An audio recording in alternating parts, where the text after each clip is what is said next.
Well, for the people who say the best way to survive a bear attack is to play dead, that is probably way easier said than done.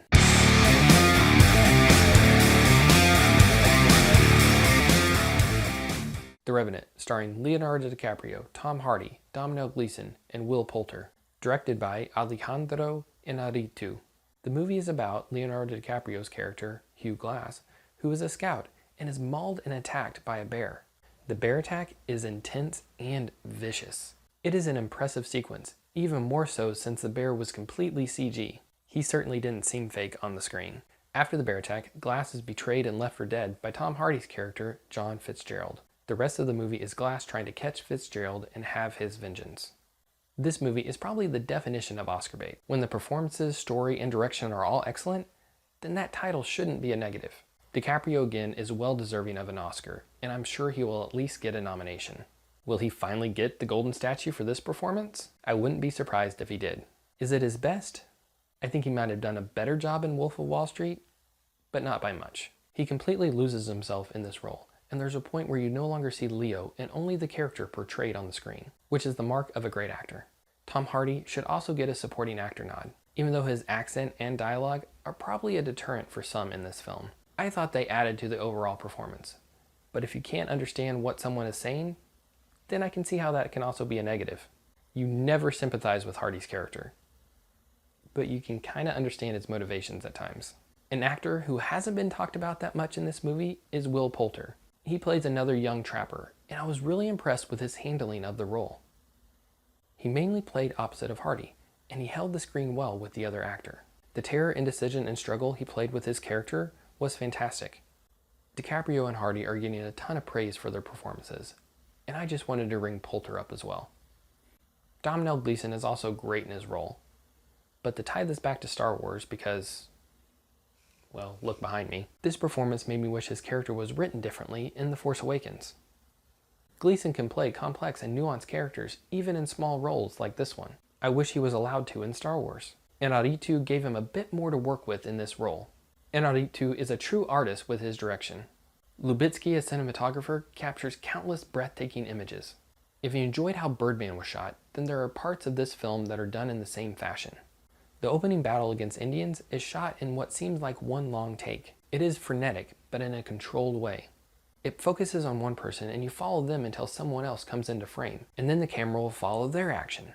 The movie is also shot in sequence and only with natural light, which forced the filmmakers into limited windows during the day to capture certain scenes. Did the movie have to be done in this way? No, but it made for something breathtaking to look at. The Revenant was made to push the technology of digital filmmaking in an interesting way. Lubezki did plan to shoot on film at first, but needed a digital camera to capture dawn and dusk shots. Iñárritu had a clear vision of how he wanted the film to look and feel. He draws you into the world with stunning visuals and pulls you along with an interesting story. You feel like you are in the frames with the characters. I felt cold and shivered when DiCaprio submerged himself in an icy river. Contrast this film with another movie recently that pushed boundaries in another way. The Hateful Eight, Tarantino's movie, is only shot on film and is a love letter to the past. It also looks spectacular. The Hateful Eight is a fantastic film with a compelling story. Iñárritu pushed the boundaries of current technology and braved insane conditions to tell an equally captivating story in The Revenant. The environment is a character in each film and is used in different ways to allow each story to develop. Is there a right or wrong way in either approach to filmmaking?